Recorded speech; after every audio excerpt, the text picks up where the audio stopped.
I'm John Cenarrusa, and I graduated from Carey High School in 1975. My folks were Louis and Judy Cenarrusa, and they lived in the second log house south of town there, kind of close into the 93-26-20 intersection. I'm kind of surprised you asked me to do this. Not that I'm not flattered. It's just there's probably others that could do probably a better job, or feel they could anyhow. But in school, I wasn't what you'd call a real good student. I really didn't apply myself. I cracked the books probably just enough to get by, unless I really liked the subject. And that was a complete different story. If I liked it, then I would go ahead and study. School, I didn't mind at all. The sports, the FFA, the band, the plays, all that stuff, and just kind of being with your friends and your classmates. The cliques and some of the other crap that was going on at the time, it kind of soured me for a while in school. But you look at things and it really wasn't the school's fault. I try to look past all that today and just kind of remember the good things. And there was a lot of good things at Carey School. Our class was like a big family. We were constantly arguing and fighting amongst ourselves, but boy, nobody else better stick their nose in, and when they did, that's when we all stuck together. And we're all still kind of like that. A few years ago, my class, they started to get together and having lunches every 3 or 4 months. And some of those, they'll drive quite a way from eastern Idaho or from Boise area and just come there, and we just sit around and kind of visit. And it's just kind of funny how some things change. It never change, I feel we were lucky to go to a small school. Some people say you don't have enough opportunities, and I feel that's kind of some BS. Everyone could participate in sports and the different clubs that we had. I know this kept a lot of kids in school, and to stay in some of that, you had to keep your grades up. So I think that was a good thing. We learned how to win and we learned how to lose. Just like in real life, you need to be able to handle both, because you're not always going to get what you want. This attitude where there are no winners or no losers, to me, is just setting these kids up for failure. You have to know how to handle winning and losing, because guess what? You're going to fail more times than you think, and how you handle failure is what builds character. You're going to deal with bullies, cliques, and just plain unfair things all your life. You've got to learn to deal with it and go on with your life. Make the best of things. We were always playing jokes on each other and anyone else who happened along. If you dozed off in one of A.J. Bennett's lectures, for sure you'd get a milkshake glass full of water dumped on your head. I'm sure everyone in U.S. government got that at least once during our year in government with him. If someone happened to put a dead coyote in Jackie Rudd's car, we all got hollowed out corn dogs filled with pepper and Tabasco sauce. I mean, she could give it as well as anybody. Our sports teams were very good. Our cheerleaders and our girls' drill teams represented our school very well. Our FFA contests were some of my favorites. We competed with kids from all over the state and sometimes other states as well, like when we went to the PI in Portland, Oregon. We were competing in welding, livestock judging, plant and seed judging, dairy, parliamentary procedure, you name it. And we could hold our own with kids our age group from any place. Same with our school's bands and music programs.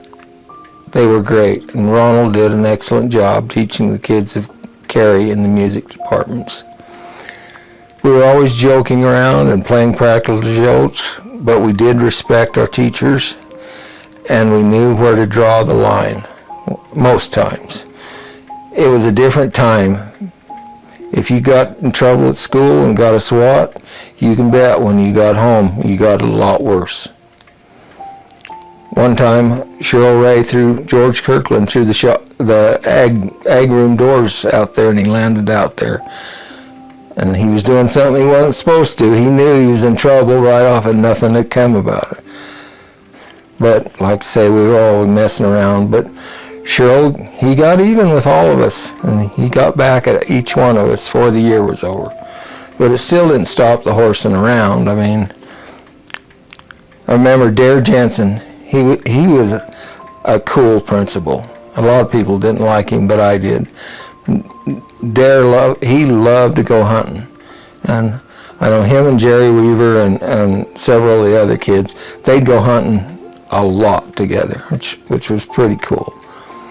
I remember when Lynn Stewart was a principal, he just loved using that razor strap paddle he had. It had like a baseball bat handle on it, and about a 3-inch wide strap with holes drilled in it. And man, Lynn was a strong man, a big man, and when he hit you, you knew it. I mean, it brought you right.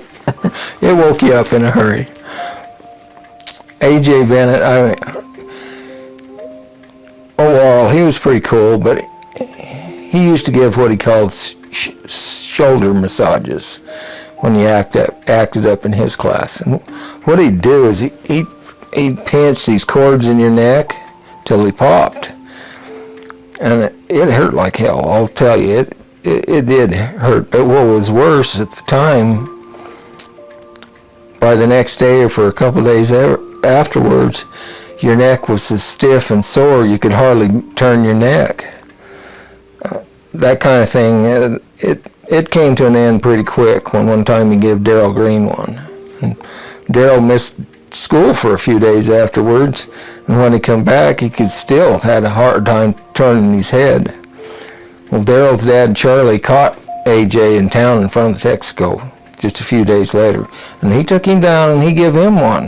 That ended all those shoulder massages. That was it. Like I said, it was a different time. I always felt myself that some of the unsung heroes in the Carey School were the ladies in the lunchroom. Jackie Rudd and Nina Peterson and the rest, they were awesome. The food was homemade, and there was a lot of it, and they just did an excellent job. Of course, they spoiled us out in the ag shop. So they was always, if we had cinnamon rolls, they always saved back some cinnamon rolls from us, or donuts or whatever. We were always pranking them, and they were pranking us right back. I mean, they could give as good as we could, and the cool thing, nobody ever got mad, and those were a lot of fun. That was a lot of fun back then. You know, that's kind of a hard question, because, you know, they change. You know, one year, this one's your favorite, and different things, and goes on.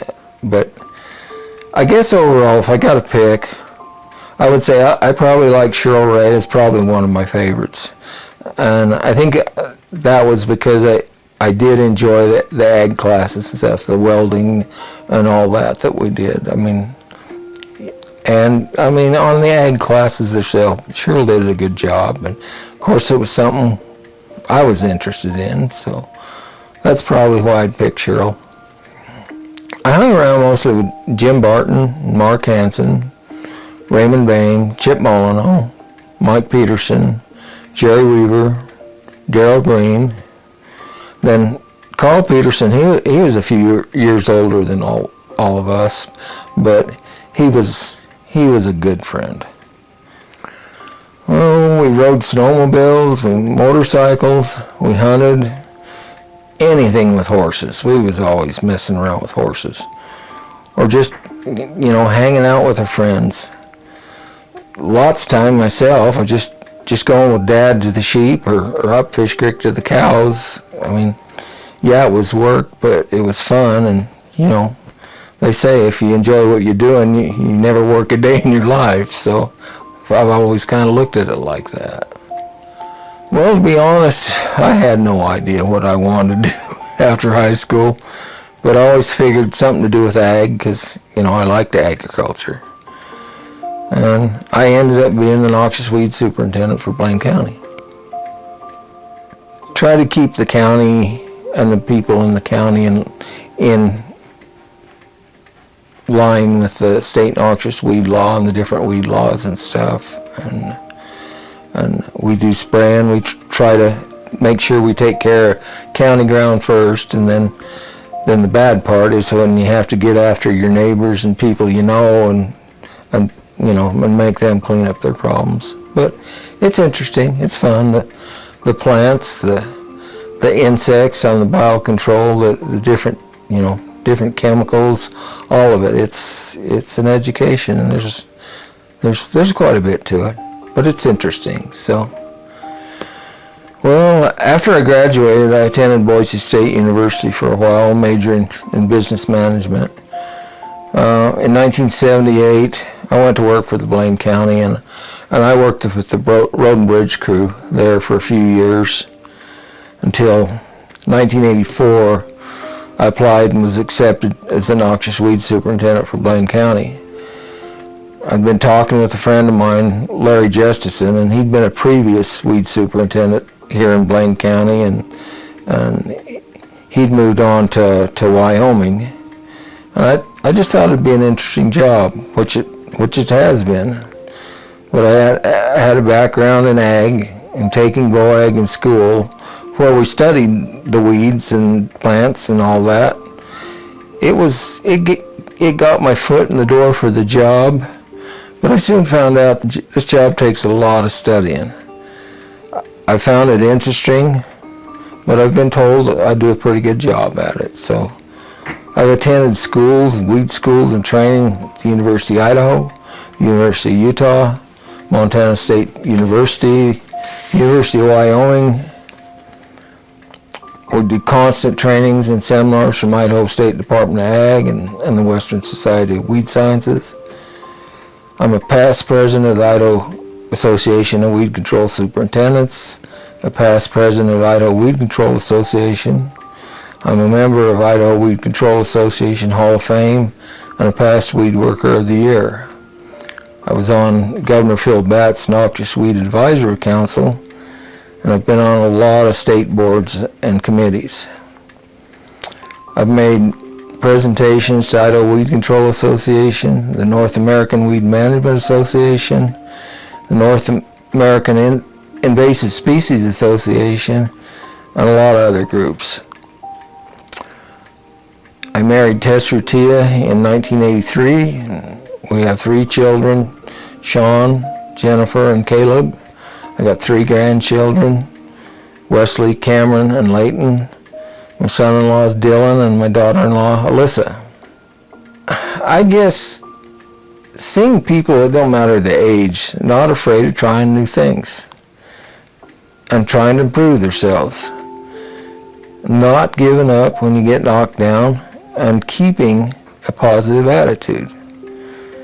Another thing that kind of inspires me is no matter where you go in the state, if a Carey team is playing, people that at one time or another went to Carey will come to those games and cheer for Carey. They might not have always been, or they might not have been back to Carey for years. But if they're close, they'll come to those games, and that's still a Carey Panther, and I think it's kind of cool.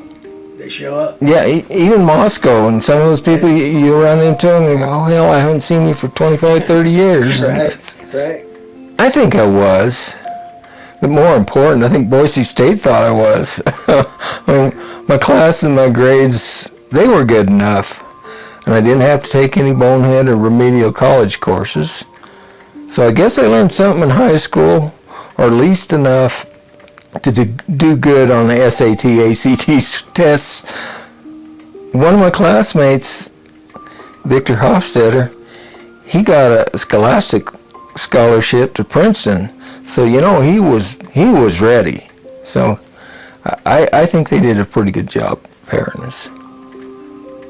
Don't ever give up. Be the person that can look in the mirror and respect the person that's looking back at you. Be loyal, Respect others and their opinions.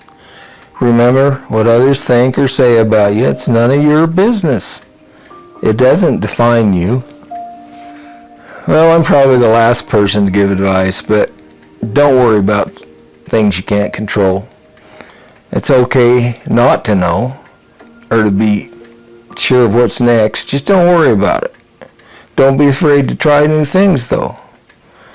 Listen and keep your eyes open. Opportunities are always popping up. Judge things for yourself. Don't go on others' opinions. Don't be afraid of failure. Failure brings experience. Experience brings success. You can compete against anyone. Remember, experts built the Titanic. Amateurs built the Ark. I guess my wife and kids and grandkids, that for sure is probably I'm the most proud of. And I am kind of proud of how far I've come and the respect that I've got and build up in my profession. It's been a good journey and I've enjoyed it for the most part. I'm John Cenarrusa and I graduated from Carey High School.